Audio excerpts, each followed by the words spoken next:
Welcome, witches, wizards, and muggles alike, to another enchanting episode of Magical Tales from the Slytherin Common Room, bringing your favorite Harry Potter fanfiction to audio format.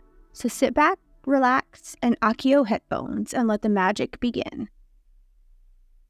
Chapter 8 of Greenlight by SerenMusafir. I admitted I was wrong, and that changed everything. Sophia Al-Jabbar, 1915. Hermione was wrong about Malfoy. She's starting to realize that she does that often now, and it's strange to be on the side that keeps being proved wrong, and while she's already come to this conclusion several times during this trip, it's the fact that it has become a pattern that unsettles her the most. Like watching the sunrise every morning from the east and still being astonished by the fact that she lives in a world where she can watch the golden orb lift into the sky as though drawn by puppet strings. Knowing is far less bewildering than seeing it happen. And she has to remind herself that it's okay to be stunned because of Malfoy. She knows by now that other than his consistent broodiness and glaring that seems to only be directed at Hermione, there's nothing usual about Malfoy. And yet, there's nothing unusually abnormal or peculiar about him either. He wakes up at dawn like everyone. He keeps to himself most of the time. He writes in his journal as though he's Beetle and the Bard reincarnate. This time, she's wrong about how Malfoy acts around the others. She was convinced that Malfoy was going to remain in his tent for the majority of the day, looking down his nose at everyone who even opened their mouths around him. But while that may be the case in how he acts around her, she no longer holds her breath when someone approaches him. She understood why he initially avoided everyone. There's a vulnerability in opening up to someone unknown, and though she's found solace in not knowing anyone here, she suspects it's only made him feel disadvantaged. His reservation around others and his need to quietly remove himself from large conversations is still there, and she feels achingly understood by it. The instinctive armor that comes around strangers, her own need to seclude herself near the end of the day to take a breath, or when she randomly closes her eyes throughout the day, just so she wouldn't have to see or be stimulated by anything. But she watches him close enough that she notices the many times others willingly go up to him to discuss something, and the handful of rare times he goes to do the same. His entire body transforms when he's talking to someone. He turns directly to face the other person, his eyes hardly ever leaving their face. His piercing gaze is enough to make anyone squirm, but it just adds to the fact that it feels as though there's truly no one in the world other than the two conversing. She sees the allure in talking to him, of wanting to provide something to him that becomes significantly theirs. The thought of having anything intimate, a moment or conversation with Malfoy is the reason why she wants to go up to him, and also why she never actually does. They've been traveling for a few days now. Green rolling hills become rugged snow-capped mountains, then transform into dried plains of argon and olive trees. The other side of the road gives them glimpses of the turquoise, glittering Atlantic Ocean coastline as it disappears between mountains and masses of trees. Indigo skies turn into coral before completely disintegrating into the dark. Somehow, Hermione finds herself always ending up in the same cars, despite the rigid seating assignment Malfoy mentioned to Tony. And she suspects that Amina, the sneak, has something to do with it. In the beginning, they'd rotate where they'd sit in the car, but she knows the back is usually too small a space for his long legs, so she'd give him the front seat instead. It's strange being so close to him in such tight quarters. But she's not complaining about this unspoken ritual they're establishing with the long drives. She finds she likes the sense of expectant familiarity that comes with sitting in the same car with Malfoy. Sometimes they play the mirror game, where they wait to see who looks away first. Other times she resigns to listening to Malfoy interact with the rest of the people in the car as he switches from Arabic to French, and occasionally back to English when he deigns to acknowledge her glaring at him. She practices her French with whoever is often sitting beside her, thinking it'd be easier to continue a language she has some background knowledge of. She's not as good as Malfoy, which pains her enough to keep learning, but she's starting to pick up the words he rapidly sputters around with the others. Other times, when he catches her trying to pay attention or leaning in closer in his seat to hear, he enunciates the words better and uses his hands to emphasize some meaning. She doesn't know if he's doing it purposely for her, but it helps her, and she appreciates it nevertheless. Since they're always in the same car, there are moments when he'll talk directly to Hermione. By no means is it a long conversation, and never does he instigate it first. But they talk for brief periods, almost always to the point, and almost always ending with one of them glaring at the other. She knows that Malfoy only humors her with his words because of the barrier between him that is his seat, but she quietly takes whatever he gives her. Of course, no car ride goes without an argument between the two, making it notably very awkward for the others in the car, leaving them to determine whether they should step in or not. Hermione tries not to be juvenile with the arguments, but it's as though he purposely chooses to say things that he knows will irk her.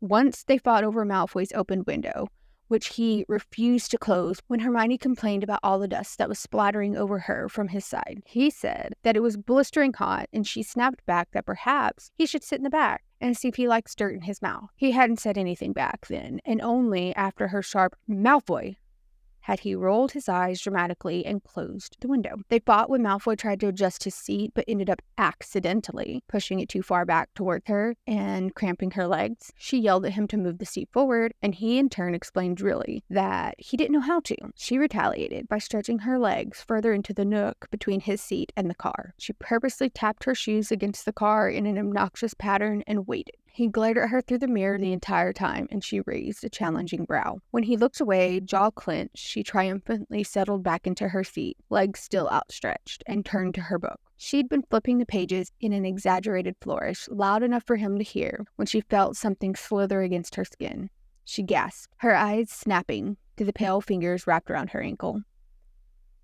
She'd been wearing shorts that day, leaving sufficient enough skin under his hand. His own skin was smooth except for the calluses from where he held his wand. Goosebumps scattered across her legs, and the hair on her nape rose at the touch. Her eyes instantly jumped to the mirror, where Malfoy responded with an expectant look. She narrowed her eyes, her heart crashing against her chest as though she'd run a mile, and tried to tug it out of his hold, but he held onto her ankle and pulled it gently back toward him. She froze entirely and stared at him. His mouth twitched as he met her gaze, and the hold on her ankle tightened briefly before he let go completely. She felt the absence of his touch immediately. She swallowed hard, pulling both of her legs out of the nook towards her, and turned back to her book. Her fingers trembled where they fidgeted against the edge of the page. She hadn't dared to look back up for the remainder of the ride. Pure fury courses through Hermione's blood. Her hands shake where she holds the legislation in her tight grip, and she bites the inside of her lip with enough intensity that she tastes metal. Her eyes follow the red sharp lines across the stark white parchment, and she flips to the next page, only to see more red slashes thrown around in seemingly haphazard way across random words and sentences. She made a mistake in giving her draft of legislation to Malfoy. What the hell had she been thinking? No doubt a thoroughly unfortunate lapse in judgment on her part.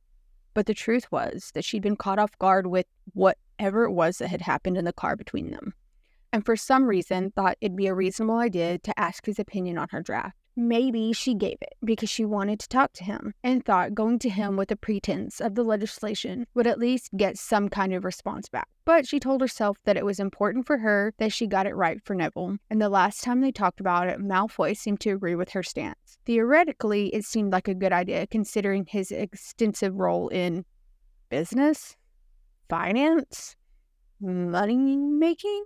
She had no clue what exactly it was that he did.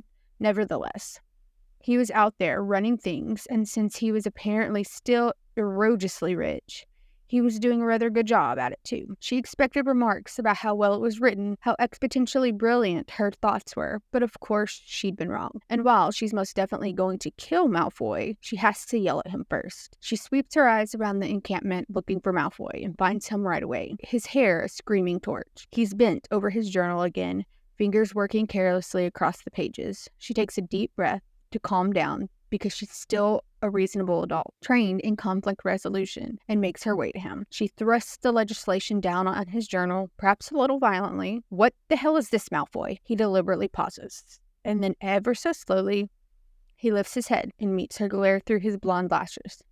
He looks utterly bored, as if he'd been waiting for her to stomp over and yell at him, and was ultimately disappointed that it happened at all. He exhales loudly and closes his journal before picking up the legislation between his thumb and forefinger. His eyes lazily rove over the paper. I suppose this was your attempt at a legislation? She's going to kill him, and she's going to use her hands. This isn't an attempt, Malfoy. This is the legislation. Then I guess you didn't need my help in the first place. Really? Is that what this is? She points to where he scratched out the word illicit. What was the point of this? I'd probably use a different word. She crosses her arms. Such as? Proscribed. That's the same thing as illicit. It's just a suggestion, Granger. He runs a casual hand through his hair, his ring catching the sun's gleam. His thumb leaves behind a small smudge of black ink near his left brow. Her fingers twitch, and she clasps her hand tightly behind her back. She drags her gaze back to his eyes. I asked you to take this seriously. Malfoy gave her a blank look. I did. She flips the page. Here, you just put a single question mark. It was lacking. In what? I can't do everything for you, Granger. Malfoy, honestly, it's too early in the day for you to go full Granger on me. Full what? Malfoy waves his hand over her as if it means something. You know, full Granger. You get this look on your face. He pauses to give her a wide-eyed look that she suspects is supposed to be a reflection of hers, and she immediately scowls.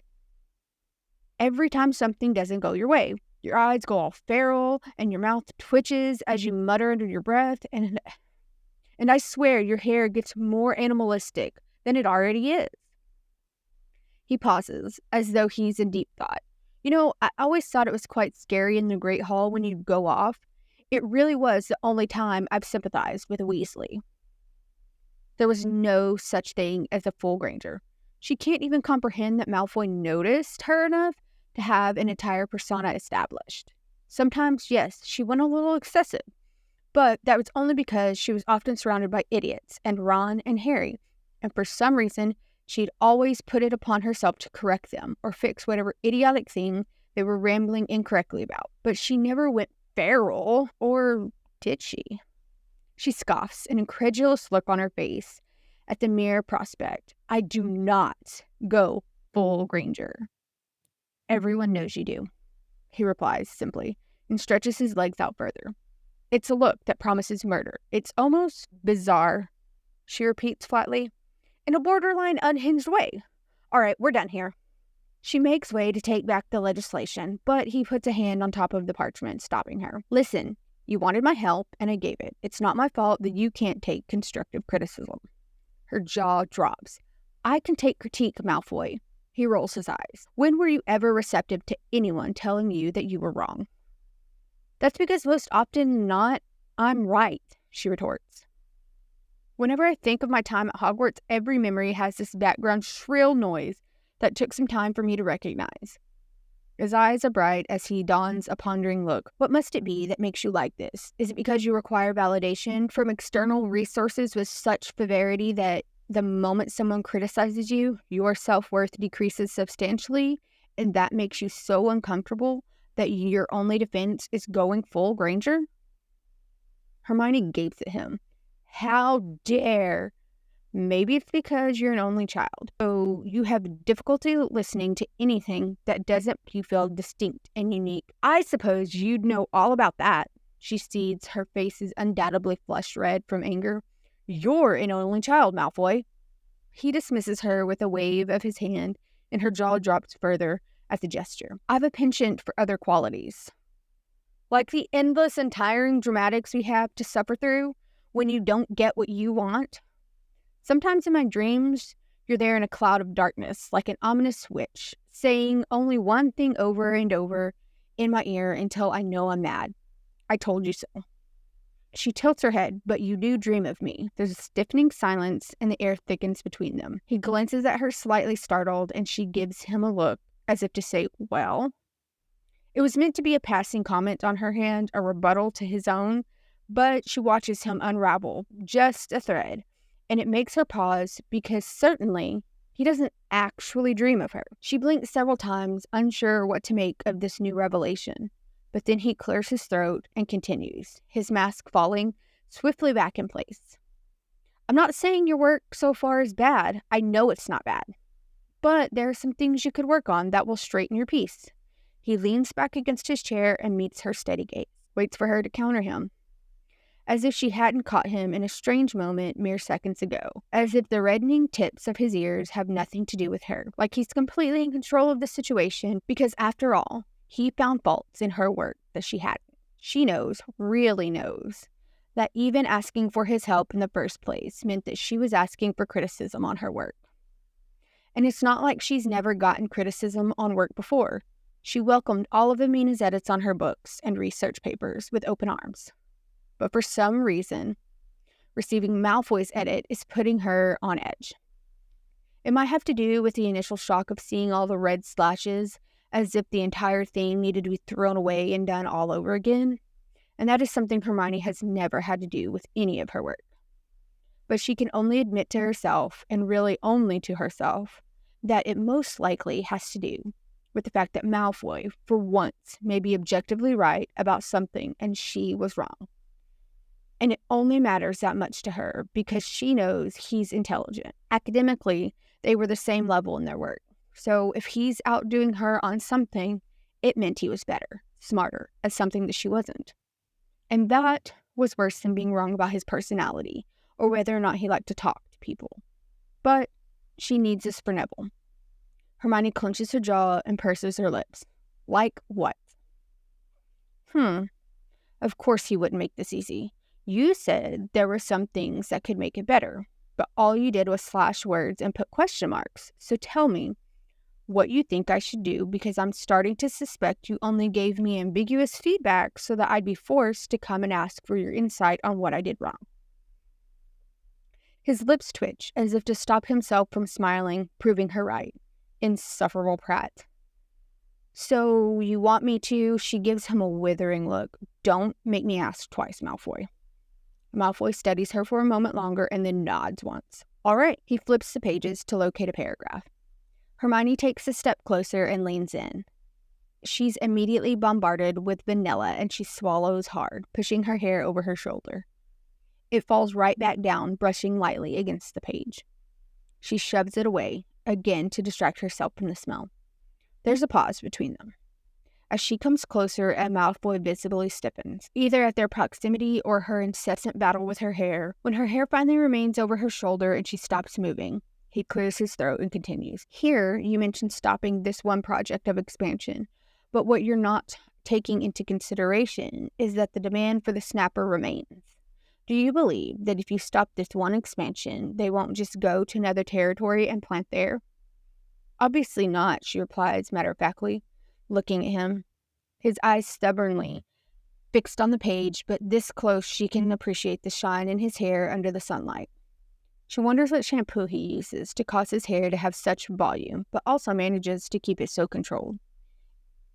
Is it the shampoo that smells like vanilla? Stopping this won't stop the entire botanical pharmacy industry. I mentioned a complete termination of all current and future projects. I'm hoping the media on this will deter them enough to stop the project entirely. There won't be any media on this, he states. The media does not care about legislations that are settled out of the public eye. In order to ensure it doesn't occur again, there have to be repercussions that will ultimately increase the cost and decrease profit over this, or some kind of incentive to ensure that the project doesn't just continue to another plant territory. I'm already requiring them to pay for the reparations and damages caused to the Hinselweed territory. She groans under her breath when her hair falls down on her shoulders again and steps away entirely. Malfoy exhales. What other incentive could there be? You could ask for a greenhouse factory large enough to harvest and brew the plant, seeing how the problem isn't with the snapper, but rather the way it's being harvested. A greenhouse factory? Hermione lets out a disbelieving laugh. Neville had enough difficulty getting the group of 4, including myself, to come together for this. The ministry would not willingly provide the resources to make it happen. I wouldn't even know who would even have that much money for an entire factory. I do. Her eyes snapped to his face, mouth parting in surprise. She's sure he's misheard. You? He shrugs, indifference beaming across his face. I have the money. I know you do, she shakes her head, not understanding, but why would you do that? You need help. he says carefully. Yeah, right. He looks at her strangely, his voice terse. Why don't you believe that if you ask me, I'd... Just tell me the real reason, Malfoy, she interrupts impatiently. That is sufficiently enough of a reason, Granger. He looks away, tongue poking out in his cheek. He shakes his head once, as if in response to something in his head, and then looks back at her. It's a lucrative business with promising results. I'd want a percentage of the shares, of course, as well as a place on the board of the company. And suddenly, the world was right again. She pauses to contemplate this new proposal. I don't know. I'd need to talk to Neville and create a potential plan. Do what you need to do, but it would make the legislation stronger. He eyes her carefully as she nods absently. He's right about this, and while she can't fully comprehend his motives still, she tries to think of how to approach this with Neville, because it could be a helpful thing to consider. Malfoy continues to explain the different parts where he thought the legislation could be improved, and Hermione makes sure to listen carefully and nod along in agreement, occasionally biting her tongue to stop herself from arguing with him when he suggests something trivial. That wasn't hard, was it? He says after going through the final point. What? Taking criticism? He explains and lifts a shoulder. There's a different, lighter lilt to his tone now that makes her look up at him. I'm sure with practice you'll be more responsive to critiques of your work going forward. There won't be any practicing, since there won't be any opportunities for further critique on your part, Malfoy. His eyes flash in amusement at his rising anger, and he pitches his voice lower. We've got a long way to go together, Granger. So if you feel like you need to let go of some of that repressed... I am not repressed, she grits out. Need to yell at someone? I'll let you take it out on me. I can understand the need for unwinding. He sits back and waits. He's doing this on purpose, Hermione. Do not go feral. If I were you, I'd be careful with that imitation of yours. She tips her head down to meet his eyes. He only smirks in response. Whatever I do to you, let's just say it won't be as reversible as before. I've learned some delightful spells over the years that I'm just itching to try. Hermione stands up straighter and crosses her arms. I assure you, I am not that person you once knew, Malfoy. Malfoy's silver eyes bore into hers, and she hesitates, suddenly feeling exposed and disoriented. She tries not to shift awkwardly where she stands, as his gaze dips down slowly from her face to her hair that has fallen to her shoulders again, and then to her neck and shoulders. She's wearing a collared shirt, and while there's not much skin exposed, the path his eyes take leaves behind pricks on her skin. She forces her hands to stay folded and not peel off the burning skin that she can't recognize as her own. Finally, he lifts his eyes back up to hers, and it's all she can do not to shiver against the ice she sees there. Trust me, Granger, he says quietly. I can see that. It's the way he says it that makes her pulse skip. A sentence that outright means nothing, yet clearly something to him. She opens her mouth to reply back because she's not leveled with him just yet, and she needs to say something witty and equally jarring to him. Anything to shake off this unbalanced feeling and gain the upper hand once more. But all she can think about is how shiny his hair is, and that he smells like vanilla and warmth. And like anything with the potential of being home, she just wants to burrow into the comfort of it all. Her mouth snaps shut as she swallows heavily the pit in her throat. Oh gosh, he raises a brow, looking at her in an exaggerated, expectant way that makes her want to rub her thumb furiously against his brow to flatten it down.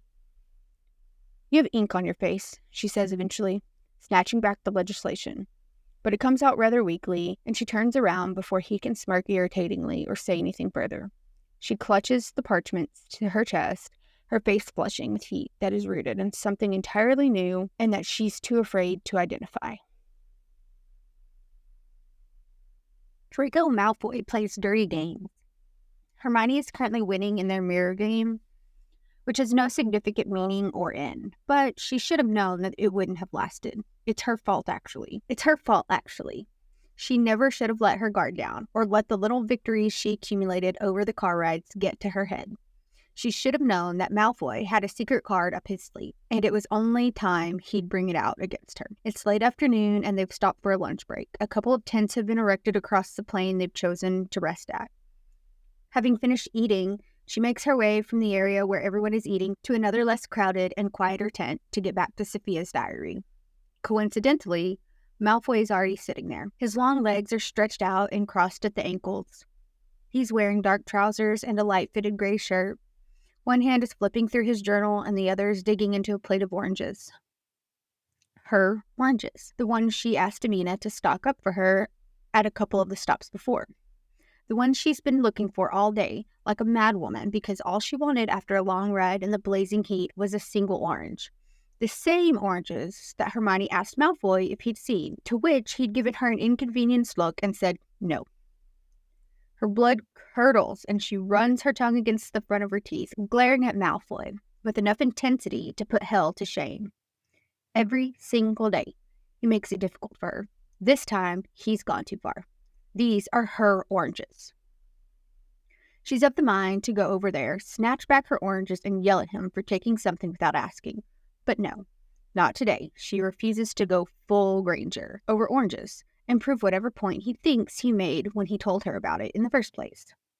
Instead, she purposely walks to the wicker chair set up across from him, makes sure to not spare a glance at Malfoy lest he thinks that she specifically came to the tent looking for him, but she feels his eyes on her the moment she enters the tent anyway, following every movement of her body, like an asp, waiting to strike. The heat of his gaze causes her steps to falter briefly, but she only sets her jaw tighter and lifts her head higher. She tries to sit as discreetly and nonchalantly as possible in the chair, shifts until she's comfortable and crosses her legs. She digs into her beaded bag and takes out the diary. His gaze immovable on her. She pretends not to notice, flips randomly to a page that she's read before, and settles into reading. But he's still staring, if the burning holes in her head mean anything.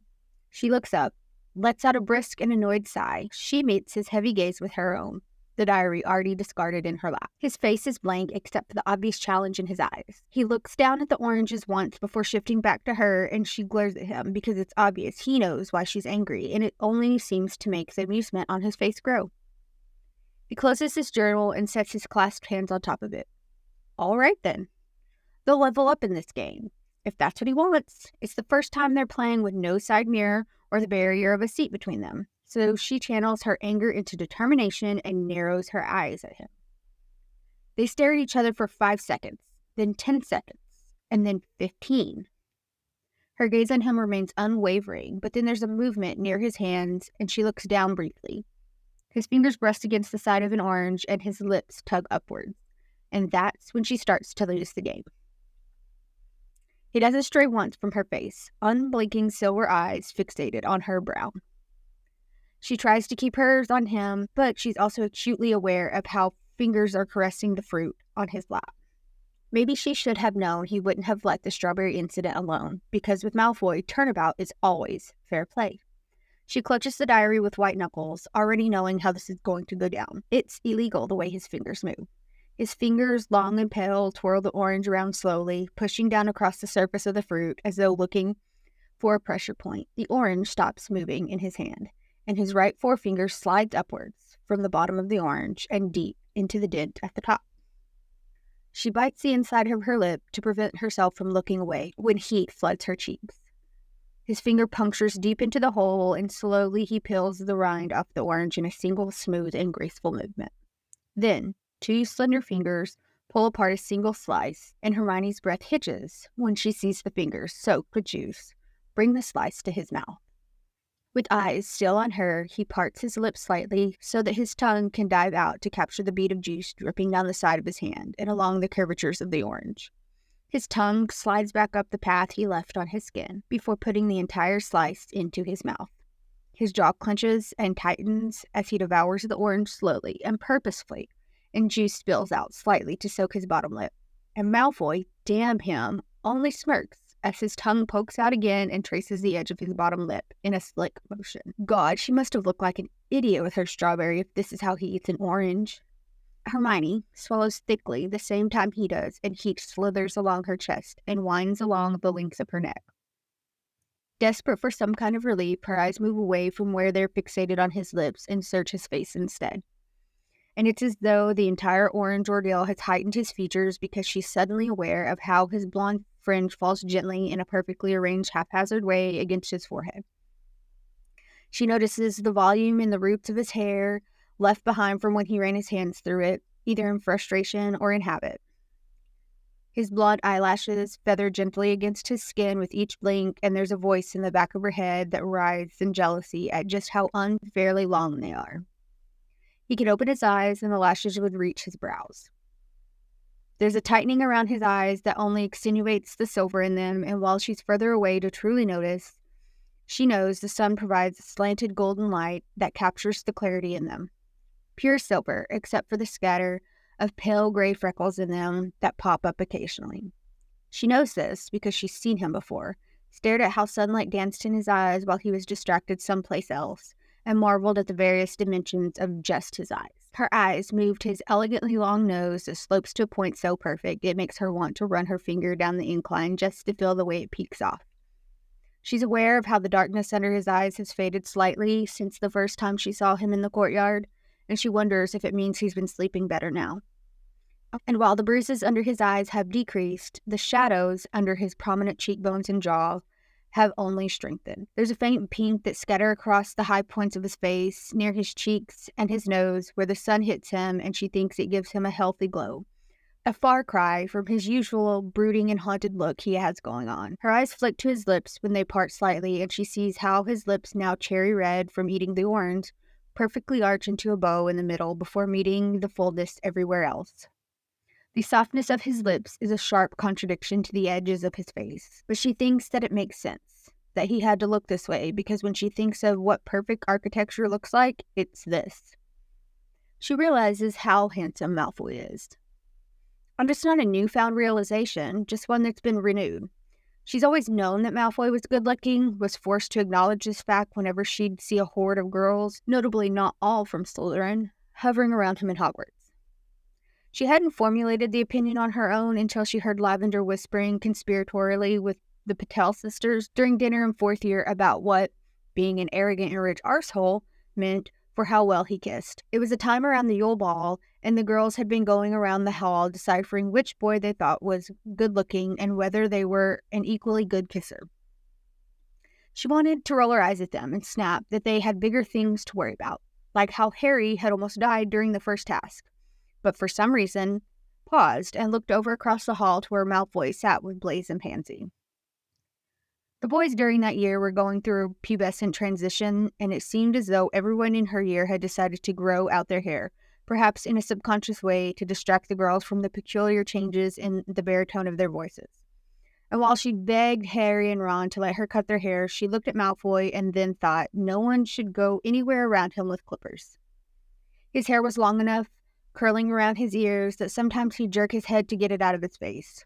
She wanted to run her hands through his hair, a startling thought that made her jolt. Malfoy had leaned in and said something to Pansy with a sly smile and a, now familiar, raised brow that made Pansy blush, and Hermione had to look away, cheeks heated as if Malfoy had whispered something in her ear. For the rest of the dinner, she couldn't help but wonder what it'd feel like to have the attention of someone like Malfoy and receive a comment about something other than her blood. He was good-looking, objectively so, but Harry had needed her help with the competition, and Ron had been a proper arse to her during the ball, and it was Draco bloody Malfoy, so eventually she forgot what she thought about him and then threw herself into what her friends required of her. She wonders now where he got his features from. She's only seen Lucius and Narcissa a handful of times, and each encounter was worse than the one before. And while her memory of the time she'd been around them may be spoiled, she can appreciate now, perhaps with the war behind, that they were two individuals that balanced each other, both in effect and beauty. Blonde eyebrows furrow, and Malfoy pauses his work with the oranges as he notices that Hermione is no longer just watching but actually looking at him. He seems to hesitate, confused, and wavering in the shadows of being perceived. But then his fingers quickly go back to the orange to pull apart another slice, and she has no choice but to look away entirely, blushing. The edge of his lips only tug higher, and she knows that he knows that he's done more than just win their stupid game this time. She's never been more grateful to hear someone call her name from behind as she jumps out of her chair and hurries toward the person before Malfoy can so much as blink at her. Amina waves her over to a map that she, Tony, and Lena are leaning over. Hermione hears, much to her horror, slow footsteps echoing behind her. "We're trying to chart the remainder of the trip," Amina explains. Hermione goes to stand between her and Lena and peers down on the map. "We started here, made our way past this area, and we'll be entering our final port just outside of here. It's near the Atlas Mountains and opens up to the ocean. From there, we'll make our way down and past here, which opens the door to the desert. Just under a week's worth of trek due south. What's in this city? Hermione asks, pointing to an area on the map Amina had identified. She feels Malfoy's presence near her before she sees his shadow looming over the map. She forces her eyes to remain on the map. It's a wizarding town. We've designated it as the area of return for any emergencies once we're in the desert, since there's a wizarding hospital there. I need to go there to set up the port keys and pick up some last-minute materials for our time in the desert. From there, we can go back to Agadar as the next major Muggle city if we need to for rendezvous. It's also the location that was given to everyone for any letters you want to send or receive. Once we get into the desert, due to the grueling course we'll be traveling on, it's going to be difficult to keep in contact with others outside of the area. I've been telling everyone to send out their letters when we're in Sahir. There was a point in Sophia's diary where she accounts for the accident with her crew. Half the people needed to be port keyed out. Sophia was one of the few who remained behind. Hermione touches the map, tracing the letters that write out the outline of the desert. It sounded like a freak accident. Some kind of sandstorm that took over their camp. Do we know where it happened? Amina sighs and runs a hand through her hair. No. Unfortunately not. Sandstorms are just so common in the desert, it's hard to pinpoint exactly the location of where they start or end. I'm hoping we won't face one when we are out there, but it's difficult to predict the weather. Sounds like a lot of trouble for a cave that might not even exist, Tony remarks, lighting a cigar and waving a hand at the map. Are we sure it even exists? It's a little late to reevaluate what we're doing, don't you think? Malfoy drawls, voice condescending. Isn't that why we're all here? Hermione cuts in quickly, shooting Malfoy a glare for his rudeness. To look for the cave? Tony shrugs and takes out the cigar long enough to blow out smoke. Malfoy's face crunches in disgust. No, not everyone. For some, the journey might be more worthwhile than the goal at the end. Besides, the likelihood of us finding the cave is very low, and I'm afraid you ladies might not be able to make it to the end considering the impending doom. What is that supposed to mean? Lena asked, narrowing her eyes and crossing her arms against her chest. Hermione and Amina simultaneously turned towards him and crossed their own arms. Malfoy turns too, smirking as if waiting to see how Tony tries to crawl out of this hole. You know, Tony looks uncomfortable and waves his hand again as though to emphasize something that was apparently common knowledge. He looks to Malfoy for help, but receives a stony look. It has said that the cave cannot be found by man because the nature of man does not make way for enlightenment. Sure, man cannot find the cave because of their atrocious personalities, but lucky for you, Tony. Hermione meets Tony's eyes steadily. We're not men. Lena and Amina laugh, and Tony tries to brush it off by giving a shaky laugh.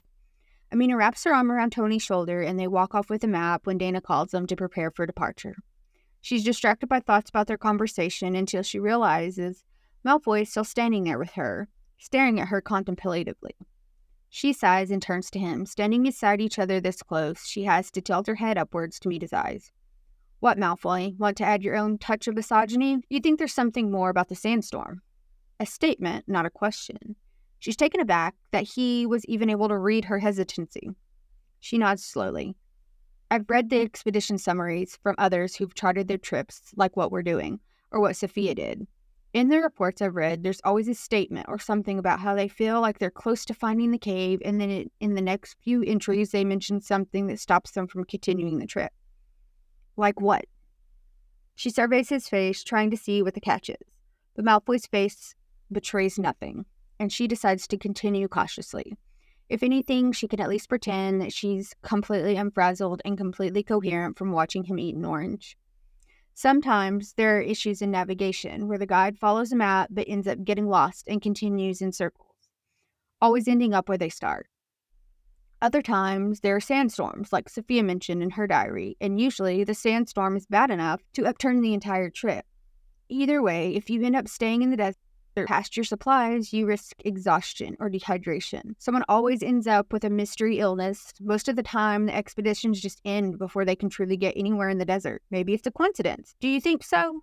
She tugs on the skin around her thumb idly. How much can we keep attributing whatever happens during these trips to coincidence? If we really believe that everything happened by chance, then there's no point believing Sophia even found the cave or that anything in her diary is reliable enough to take us to it. How can we follow something that only occurred by chance. So then we don't believe it's a coincidence, he replies matter-of-factly. Malfoy leans against the table and bites his lower lip. Hermione's eyes snap to the movement, and she blushes, remembering what his mouth had been doing with the orange earlier. Luckily, Malfoy for once seems distracted by his train of thought. If we are to even believe that a mythical cave that promises enlightenment to its finders exists, then we can go as far as thinking everything that happens on this journey to that cave is not a coincidence. What's the likelihood that all these people who claim to be on the right path of finding the cave were faced with some kind of obstacle that prevented them from looking for it? Everything has to mean something. His eyes snap to hers and she averts her gaze. There's a pause. Malfoy, I feel I must give you the courtesy of warning you because I truly will not be repeating myself and I think you might die of shock after what I say. She lifts her eyes back to him and pauses again for effect. He simply narrows his eyes, waiting for the punchline. I think you might be right.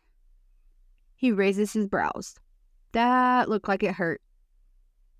I can admit when someone is right about something. Sure, but did you ever think you'd do it to me? He tries to sound accusing, but there's no bite. A corner of his mouth tugs up again, and she realizes she's never seen him smile genuinely and wholeheartedly. At least never towards her. She suddenly feels the itch to say or do something that might earn her one. She looks away sheepishly when he catches her staring. It does fit the whole mythical aspect of the cave to assume that there is some kind of magical power that physically prevents people from looking for it before they even get close. He nods solemnly. So we prepare for an obstacle. Anything that will set us off course. You really think we can find it?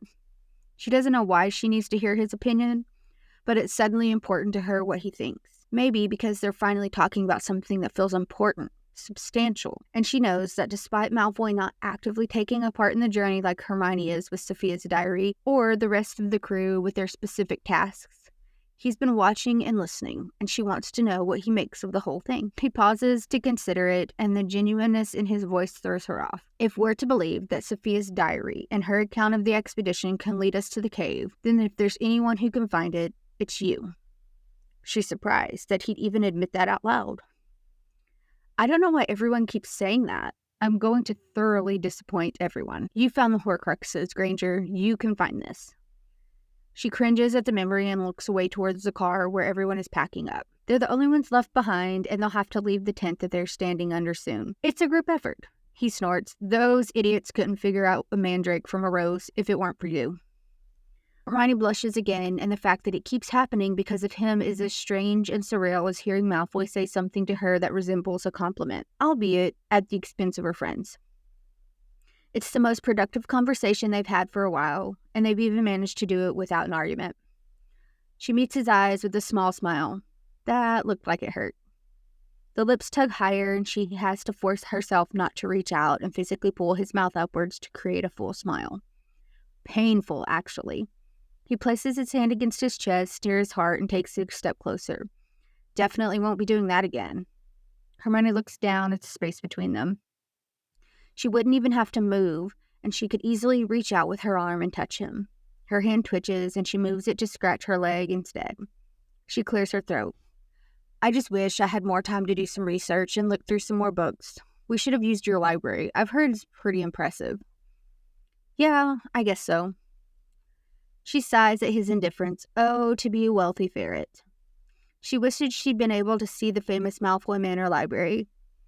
It's a fanciful thought, considering that aside from the fact that Malfoy would have never invited her in the first place, the rumors she heard about the books being spelled against non-purebloods wouldn't have allowed her to touch any of them. Not to mention going back. But the thought of all those books at her disposal is enough for her to lose herself in a daydream. I've heard it has first editions of books that cover everything from charms to ancient ruins. Is it as big as everyone says? He shrugs, but then something flashes behind his eyes as he takes in her wistful look, and he bites the inside of his lips, as if to stop himself from smiling. Yeah, actually, now that I think about it, I'd say it's pretty big. Yeah, that's what I said. Huge, actually. She nods. I hope you realize how lucky you are. There's an appreciation for it, yes. Malfoy drawls, his eyes dancing across her face. I think I've got the biggest library in Wizarding Britain. Oh, part, finally understanding what he means. His running joke mixed with the whole orange theatrics. She can hardly believe that they're at this level now, and they're working. Acquaintance. She's not surprised that this is how he's choosing to tease her. just that it's her he's even choosing. Yeah, thanks. I think I got. In fact, I've never gotten complaints about it. Pansy even confirmed it. Hermione can't figure out what's worse, the imagery or the visualization of the oranges. Okay, Malfoy. One could even say that the walls are bulging with books. Oh my god. He smirks when Hermione's jaw drops and she slaps her hand against her ears. Her face is absolutely on fire. Malfoy, honestly, I think you'd have to come to see it. This is worse. Christ, Malfoy. And then the strangest and most brilliant thing happens. Malfoy laughs, and Hermione can't help but think it's better than any smile she'd ever get from him. It's a low, rasped laugh that seems to come straight from the middle of his stomach and scratches his throat from the newness of the occurring at all. The raw effect of his laughter causes goosebumps to scatter across her body, and her breath knocks out of her. When did he last laugh? Because it seems as though his own body, as it quivers, is unsure how to hold it in. Her mouth drops even lower as she watches, baffled, as he actually bends over, laughing. She's so startled by the sound that she has to physically step backwards to take it all in. She did this, she thinks victoriously. She made him laugh. He straightens up and pretends to wipe a tear from his streak, and Hermione remembers that he's laughing at her. She wants to smack the side of his head. Somebody should check where the sun is rising from because Malfoy's actually laughing, she mutters sarcastically. But there's no malice, just her shaking hands. This is monumentous, really. I can't believe there isn't anyone here to witness this. She scowls when he takes a dramatic inhale to calm himself down. Finished? She asks, crossing her arms when he finally stops. He opens his mouth to say something to that, but then changes his mind and leans back against the table, all cool and collected. If he's surprised to have laughed, he doesn't show it. And it makes her chest hurt in a weird way to know that the moment already happened and is now gone. I think we've unlocked a new fetish for you, Granger. Honestly, I'm not surprised libraries get you off. It does go with the whole crazed elderly library who sniffs books for pleasure look you got going on. She glares at him to retort something back, but then he crosses the space between them and she stills. She can't move, can't breathe, as he tips his head low so that the silver collides with her brown through his white fringe. Her gaze dips to his mouth and her stomach constricts painfully. How do they always end up like this? Anytime you need to use my library, Granger, do let me know, he says, his voice a resonance she feels in her bones. I can show you all the levels. Her heart jolts against her ribcage with such force that she's brought back to herself and the minimal space between them. She manages to somehow roll her eyes and push his chest back to bring some space between them again, so that she can breathe. The shove makes no difference in his stance, and she has to force herself to turn so she can walk away. We'll have to wait for hell to freeze over for that, Malfoy. She throws over her shoulder casually as she can. A furious heat wave crashes over her face as she walks away, her hands coming to cover her face in hopes of dissipating it. Yes, she's completely wrong about Malfoy, and while this time she's not exactly sure what it is she's wrong about, she also finds herself okay with it. Alright guys, that was the end of chapter 8. Let me know your thoughts, what you think. We've got some cute little banter going on there. I'm excited for this. I've seen Greenlight sort of blowing up all over TikTok, and I am trying not to devour it all in one sitting so that I can read along as we do this. We'll have to just wait and see how this goes.